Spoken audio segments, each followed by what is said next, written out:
Hello বন্ধুরা, welcome back to my channel. আমি মমতা। তোমরা সবাই কেমন আছো? আশা করছি তোমরা সবাই খুব ভালো আছো, আর আমিও খুব ভালো আছি। আজকে হচ্ছে আমার ননদের বিয়ে। তো দেখো সকাল সকাল কত বড় বড় কাতলা মাছ এনেছে, আর কাতলা মাছগুলো এত বড়, আমি না সামনে থেকে এত বড় মাছ এখনও কাটা দেখিনি। তো আজকে দেখছি, আমার খুব ভালো লাগছে। আর আমার ভাসুর ঠাকুর যে মাছের আঁশ ছাড়াচ্ছে, বলছে ভীষণ কষ্ট হচ্ছে, কেননা এখন হচ্ছে শীতের দিন, মাছগুলো যেহেতু বরফে ছিল এই জন্য আঁশগুলো পুরো এঁটে এঁটে ছিল। তো সত্যি কথা আমার দেখে কি ভালো লাগছে, মনে হচ্ছিল মাছগুলো নেড়ে চেড়ে আমি একটু খেলা করি, কিন্তু কি করব, সেটার সময় নেই। আর এদিকে দেখো আমরা মানে দুই জা আর আমি আর আমার শাশুড়ি মাও ছিল, চিংড়ি মাছ বাছছিলাম। আমার না চিংড়ি মাছ বাছলে অ্যালার্জি হয়, কিন্তু কি করব, বিয়েবাড়িতে দেখো কে কোনটা করবে না করবে এই নিয়ে অনেক অশান্তি ঝামেলা হয়। আর নিজের যেহেতু কাকা শ্বশুরের মেয়ে আর নিজের ননদের বিয়ে, এই জন্য আর ওইসব কোনো বাধা না রেখে দেখো চিংড়ি মাছ বাছতে বেশি বসে গেছি। তারপর দেখো আমার চুলগুলো খুলে গেছে, বাবুকে বলছি বাবু আমার চুলটা একটু বেঁধে দে না। আর এখানে যে পুচকুটাকে দেখলে, এই পুচকুটা হচ্ছে আমার বড় ননদের মেয়ে, মানে আমার ছোটো কাকা শ্বশুরের বড় মেয়ের ছেলে। তো তারপর দেখো এখানে ঠাকুমা জেঠি শাশুড়ি বলছে যে মমতা এক কাজ কর, চিংড়ি মাছের যে মাথাগুলো ছিল ওইগুলো আবার নতুন করে বাছ, কিন্তু সেইগুলো বাছার আর টাইম নেই। এখানে ওই যা বলছে তুই ধো। আর এত ঠান্ডা পড়েছে চারিদিকে, কি কুয়াশা, তোমরা তো ভিডিওটা দেখে মোটামুটি বুঝতেই পারছো যে কুয়াশায় পুরো ঢেকে আছে, আর হালকা হালকা মনে হচ্ছে বৃষ্টি হবে। সবাই বলছে আজকে বৃষ্টি হবে। তো এই ভেবে আমার ভীষণ খারাপ লাগছে যে আজকে বৃষ্টি হলে কি হবে বলো, আজকে আমরা সবাই আনন্দ করব, নাচ করব, তার মাঝখানে যদি বৃষ্টি হয়, তারপর ঠান্ডা। আর আমার এত কাশি হচ্ছিল। আর এদিকে দেখো আমি চিংড়ি মাছ ধুচ্ছি, চিংড়ি মাছ ধুয়ে তাড়াতাড়ি দিতে হবে। আর এখানে দেখো রান্নার লোকজন আছে, রান্নার সব বলেছে বাইরে রান্নার দল, তো তারা বাড়ির সবার জন্য রান্নাবান্না করছে, তারপর প্রীতিভোজে রান্নাবান্না হবে। আর এই দেখো সাজনাতলা কি সুন্দর করে সাজিয়েছে, আমার ভীষণ ভালো লাগছে। তোমরা হয়তো ভাবছো যে কলা গাছটা কোথায়, কলা গাছটা না নিচে আছে, একদম ছোট ছোট। তারপর দেখো একে একে বাড়িতে সব আত্মীয় স্বজন আসছে। এই যে হচ্ছে আমার ছোট্ট পিসি শাশুড়ি আর ছোটো পিসি শ্বশুর, আর আমার ভাসুর ঠাকুরের মেয়ে, আর আমার ননদ লীলা। তো লীলা দিদি খুব খুশি হয়েছে, বলছে অনেক দিন পর মামা বাড়িতে এসছে, আমার খুব ভালো লাগছে। বুঝতে পারছো বিয়ে বাড়িতে আত্মীয় স্বজন না আসে না ভালো লাগে না। তো সত্যি কথা বলতে সবাই বলছিল আসবো না আসবো না, তো একে একে সবাই আসছে বলে আমার খুব ভালো লাগছে। তারপর দেখো বাজনার দল চলে এসছে। তো বাজনার দল যখনই চলে এসছে আমি ভাবছি কখন আমরা নাচ করবো। বাজনাদারকে বলছি আপনারা কখন সেট করবেন, বলছে একটু খাওয়া দাওয়া করি তারপর তো সেট করব। তারপর দেখো এখানে সব মানে সেটিং হচ্ছে, এখানে এলাম খাওয়া দাওয়া করতে। তো মাসিদেরকে বললাম যে রান্নাবান্না কমপ্লিট হয়েছে। হ্যাঁ বললো বাড়ির লোকের রান্নাবান্না কমপ্লিট হয়ে গেছে, তোমরা এবার খেতে দিতে পারো, কোনো অসুবিধা নেই। এবার আমরা যদি আগে আগে খাই তাহলে কেমন হবে বলো, তো সবাইকে নিয়ে তো খেতে হবে না। তার জন্য কি করলাম যে একে একে সব কিছু গুছিয়ে গুছিয়ে সবার জন্য টেবিলে সব নিয়ে গেলাম, তারপর সবাইকে খেতে দেবো বলে।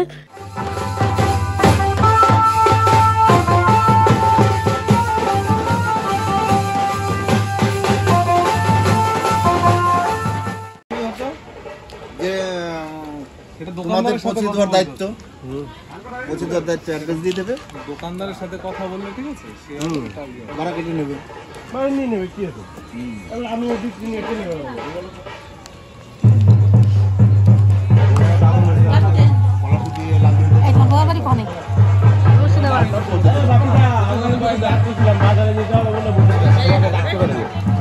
বসে পারো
আমাদের এখন দেখো বিদ্যুদান করবে বলে আমার শাশুড়ি মা ঢেকির মাথায় তেল দিচ্ছে। আমাদের এটা নিয়ম, জানি না কাদের মধ্যে এই নিয়ম আছে, কিন্তু আমাদের মধ্যে আছে।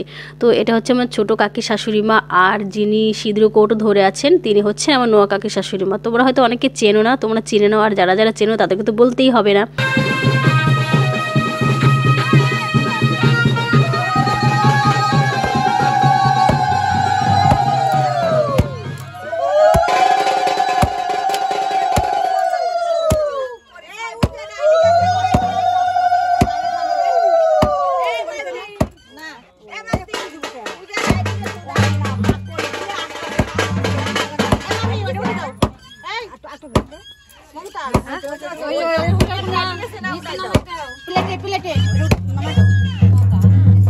আমি বাড়ি গেলাম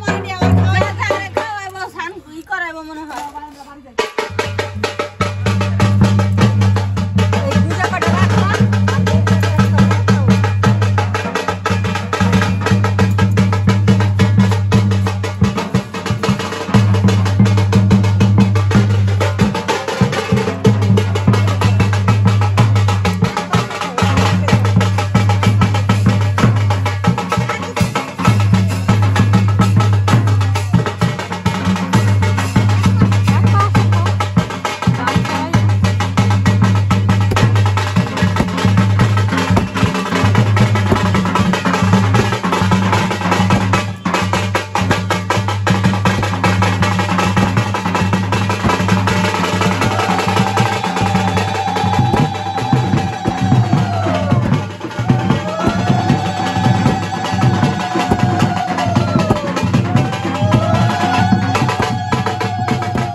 এখানে বিদ্যুদান কোটার নিয়ম পুরো কমপ্লিট। দেখো হলুদ, তারপর হচ্ছে আলা ধান, এগুলো করতে হয় আমাদের, তাহলে 14 পুরুষের অনেক কিছু উদ্ধার হয়। অনেক নিয়ম আচ্ছা আছে, অনেক কিছু আমি বলতে পারবো না, এটা আমার শাশুড়ি মার কাছে জিজ্ঞাসা করলে হয়তো অনেক কিছু জানতে পারবো।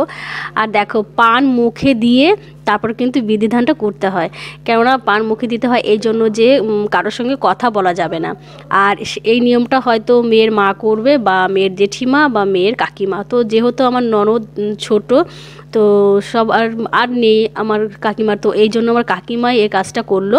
আর এই যে আমরা যে পানটা থালায় করে আনা হয়েছে, পান তারপর বাতাসা, এগুলো না বাড়িতে নিয়ে যেতে হয় না। তো এখানে যারা ছিল উপস্থিত তাদেরকে সবাইকে বিলি করে দেওয়া হচ্ছে। আর যারা যারা বয়স্ক মানুষ তারা তো হাত বাড়িয়ে নিচ্ছে, এটা নিয়ম নিতে হয়। আর বয়স্ক মানুষ না থাকলেও যারা ইয়াং আছে তাদেরকেও দিয়ে দিতে হয়, যেহেতু পানটা বাড়িতে রিটার্ন যাবে না। আর এখানে 5 আয়ু লাগে, মানে 5টা পদবীর লোক লাগবে, এই জন্য 5 বাড়ির 5টা লোক ডেকে আনা হয়েছে। তারপর যারা আছে, এই যে হচ্ছে আমার কাকি শাশুড়ি মার ছোট বোন, মানে আমার কাকি শাশুড়ি মারা হচ্ছে 4 বোন। তারপর দেখো ঠাকুরমশাই এখানে বসে আছে। এখানে যেহেতু মন্ত্রপাঠটা হবে, আর আমার কাকা শ্বশুরই এই মন্ত্রপাঠটা করবে, যেহেতু লাস্ট বিয়ে। আর এখানে গোবরের মধ্যে 5টা কড়ি রেখেছে, তো সেটা হলুদ লাগানোর নিয়ম আছে। আমি যেহেতু বৌদি, তো এই জন্য ঠাকুরমশাই বলছে তুমি এই কাজটা করো, তাই দেখো আমি কড়িতে হলুদ মাখাচ্ছি। আর এদিকে পূজা রেডি হচ্ছে, যেহেতু গায়ে হলুদে বেরোবো, একটু পরে জল সইতে বেরোবো। তো তারপর হচ্ছে পূজার অনেক নিয়ম আচ্ছা আছে। এখন কাকা শ্বশুরের সঙ্গে গিয়ে কিছু মন্ত্রপাঠ করবে। আর এই গিফটগুলো করা হয়েছে পূজার জন্য, এগুলো না সব বাড়িতে মিস্ত্রি ডেকে করা হয়েছে। দেখো কি সুন্দর হয়েছে ড্রেসিং টেবিলটা, আর বক্স খাট, আরও অনেক জিনিসপত্র আমার ননদকে দেওয়া হচ্ছে, মানে সম্পূর্ণ যাবতীয় জিনিস যা যা লাগে একদম পুরো সব কিছু গুছিয়ে আমার ননদদেরকে বিয়ে দেওয়া হয়। কেননা আমার কাকা শ্বশুর দুটোই মেয়ে, ছেলে নেই, একদম আমার মতো। তারপর দেখো পূজাকে কি কিউট লাগছে, আমার না ভীষণ কষ্ট লাগছিল যখন এই সময়টার কথা প্রত্যেকটা মেয়ের মনে থাকবে। আর তারপর দেখো পূজাকে কি সুন্দর লাগছে, মনে হচ্ছে বউ বসে আছে। দেখো এটা হচ্ছে নিয়ম, প্রত্যেকটা মেয়েদের জীবনে এই দিনটা আসে। সত্যি পূজার মনে হয়তো খুব খারাপ লাগছে, আর আমাকে বারবার বলছিল বৌদি আমার না আজকে ভীষণ মানে মনটা খুব খারাপ লাগছে। আমি বলছি তুমি তো কাছেই যাবে, তোমার মনটা খারাপ করে কি আছে বলো, পাশেই আমার ননদ জামাইয়ের বাড়ি, তো আমরা সবাই জল সইতে যাব, এই জন্য দেখো রেডি হয়ে বেরিয়ে এসেছি। তো এরপরে ভিডিওটা না আমরা জল সইতে যাব, সবাই আনন্দ করব, নাচ করব, তোমরা কিন্তু ভিডিওটা দেখবে, ঠিক আছে? এরপরেই আসছে। তো আমার এত ভালো লাগছে, আর আমি যেহেতু বৌদি এই জন্য কলসিটা আমার কাকেই নিতে হলো। তো সবাই দেখো আনন্দ করতে করতে এখন জল সইতে যাবো।